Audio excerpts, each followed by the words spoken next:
Hello and welcome to the long-awaited review of Forever Howlong by Black Country New Road. Now the reason I've waited this long for the review is because I may or may not have a special item that somewhat relates to the album in some way. I got it on vinyl. Okay, so this is the limited edition blue version, and I'm so happy that I have this on vinyl. It's real. So let's quickly switch to the other camera angle for the unboxing of the album. This is really scuffed. I hope you like the extra production quality we got going here. But when we open up the album, we get this amazing little art piece. By the way, I really love all the art in this whole album. Like, it's all connected. We'll get disc number 1 out first. Side 1, Besties, The Big Spin, and Socks. And then side 2, Salem Sisters, Two Horses, and Mary. Fucking have a look at that. Bro, that is sick, man. That is absolutely sick. By the way, I got this like a week ago, and so I've already listened to the album a couple times. So this is not my first time opening it. Oh, I should cover that. And we got the second disc, Happy Birthday for the Cold Country, and Nancy tries to take the night, Forever How Long, and Goodbye Don't Tell Me. I actually think this side is darker than the first disc. I am not 100% sure though. And now for the coolest part, we got the little booklet. So we got Happy Birthday as the front cover, we got Besties as the back cover, and we got For the Cold Country as like the title cover thing. If you guys want a photo of each of the different pages, you can go to the end of the video where I'll give like a slideshow of the different stuff. But just look how cool this is. It's got a photo from the recording period, got all the lyrics, and just some notes. So you can read through all these notes. Sick.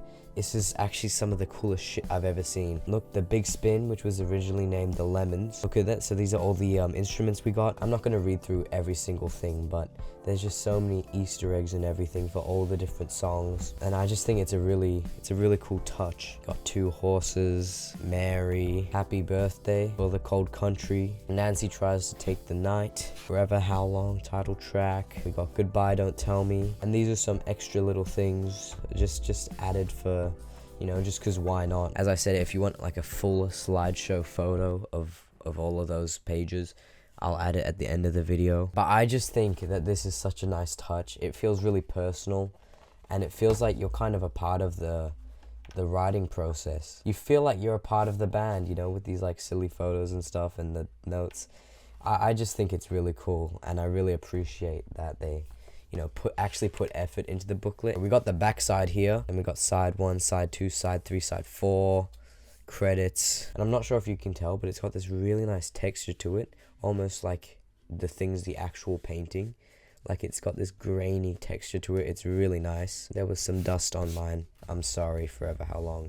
Please forgive me. But yeah, that's a little unboxing of the limited edition blue version of Forever How Long. Well, now let's get on to the actual review of the album. Yeah, well, that was a little unboxing, but now let's get on to the actual review. Track number 1, Besties. Also the most popular song off the album. I think this song's a great start to the album. It kind of gives you a little glimpse of what to expect. We got a harpsichord at the start, we got some booming drums, we got a saxophone, and I really like the use of syncopation and stuff. I think it's the perfect opener for the album. It just makes sense. I don't think it is the best song. The opener doesn't need to be the best song, because the opener is meant to intrigue you for what's to come, and I think that does its job perfectly. I'll give Besties a 4 out of 5. Next song, The Big Spin. I think this is one of the weaker tracks off the album. That being said, it's not bad at all, but it's just this album has such a high bar for songs, so this one just kind of gets overshadowed by some of the higher points off the album. It's the shortest song, and I think it doesn't do the most that it could do musically. But that being said, it's not bad at all. I still enjoy it. I'll give it a 3.75 out of 5. Track number 3 is Socks. I have to admit, this is probably my favorite song off the album. You can watch my reaction to this album, by the way. When I first heard the song, I was fucking blown away, because there were just so many elements, there were so many different sections, but they just flow so well together. I absolutely adore the section with the 16th notes on the hi-hats. That bit, fucking so good, man. And at first I thought it was a bit cheesy, but I actually really like the "Now Here Comes the Chorus" lyric. It just fucking booms into the chorus. Yeah, I think it's pretty much perfection. I don't have anything wrong with the song, so I think it's a 5 out of 5. What can I say? Track number 4, Salem Sisters. This one actually really impressed me. At first I wasn't super crazy about the song, but after each listen, I just loved it even more. This was probably one of the songs that I had the most stuck in my head.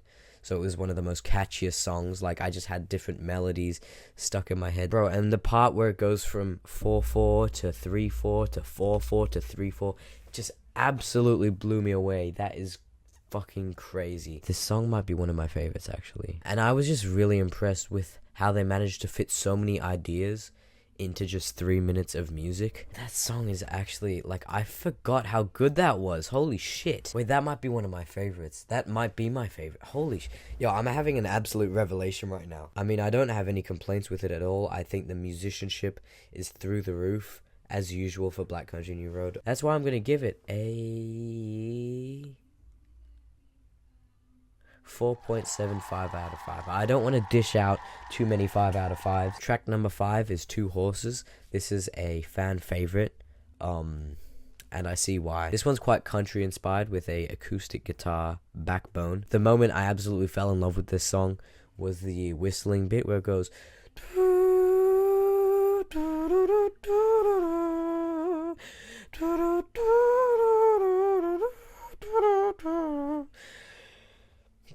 stressing the vocal cords a bit there. And then that refrain gets repeated with actual lyrics behind it instead. This is one of those songs where you just crank the volume up, turn all the lights off, it's nighttime, you're just lying on the floor, just like, just living. And you already know that I'm an absolute sucker for those 16th note hi-hats.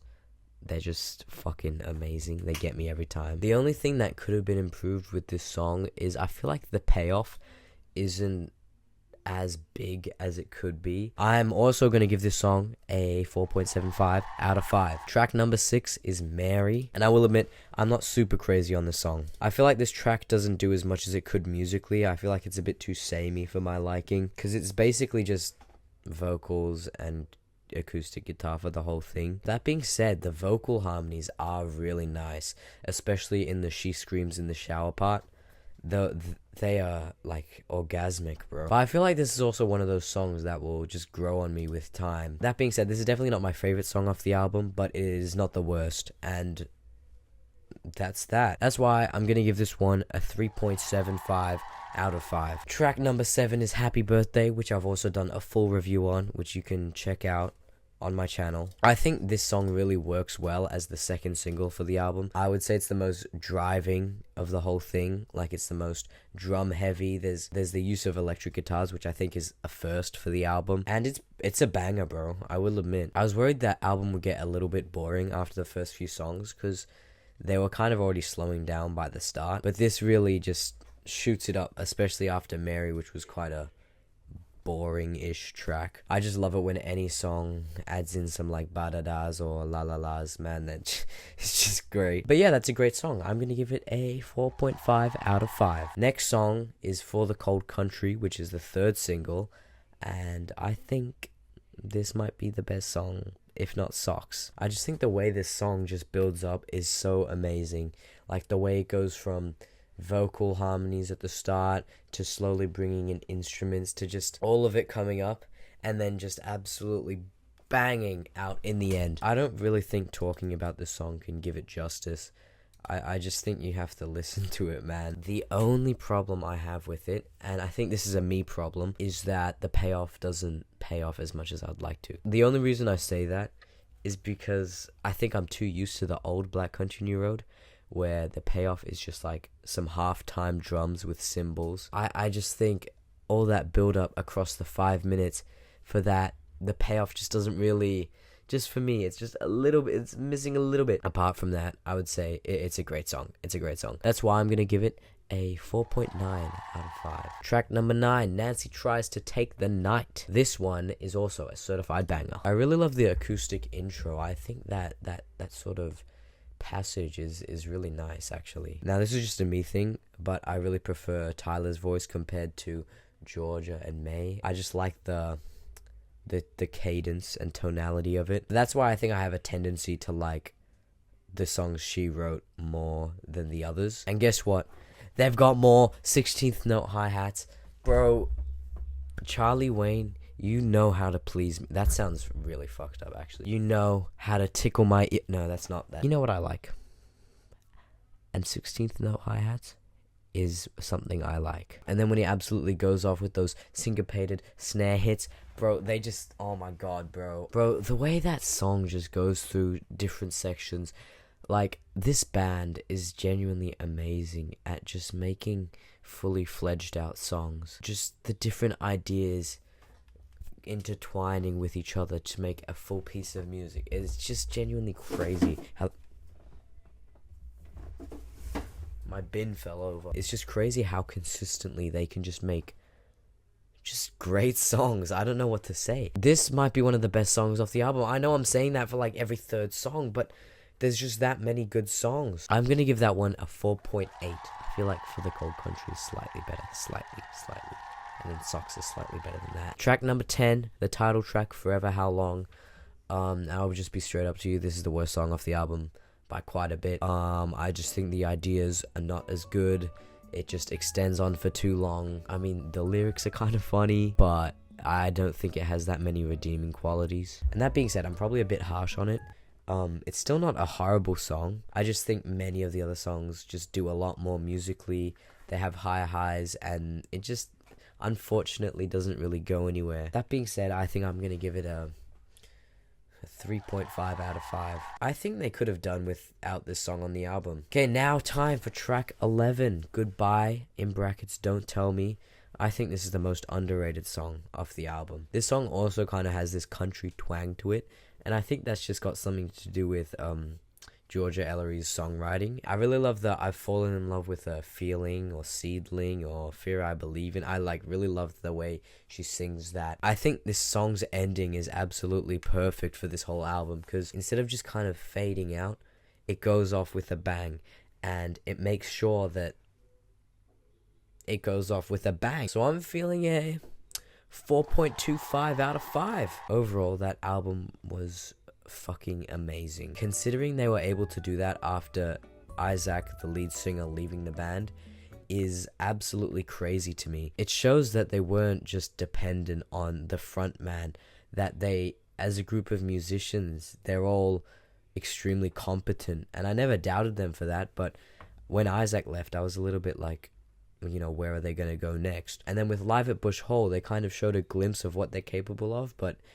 it wasn't a full idea as much as this is. I still think this isn't their peak yet. They've definitely got a couple more albums where they can really refine this style. This is just a show that they don't need one designated singer or songwriter. They can just make music, man, and make music well. So overall, I barely have any complaints with this album. So that's why I'm going to give it a... Fucking I haven't thought about this. Yeah, 1 second, I'll get back to you. I've made my decision. After lots of consideration, I've decided that I'm going to give this album a 4.8 out of 5. I was thinking 5 out of 5, but I don't want to dish out a perfect score like just like that, because I actually don't think this album is perfect. There are a few blips, but it's very close to perfect. And I think in the next few years, they've got another 10 out of 10 album in them. Like, Ants From Up There is a masterpiece, one of the greatest albums of all time in my opinion, but I still think they've got another 10 out of 10 masterpiece in them. So just you wait, mark my words. Thanks for watching this video. I hope you enjoyed. Sorry for the wait, sorry for the 1 month long wait, but I hope you enjoyed. Maybe I'll speak in a way that makes it seem like I was born yesterday.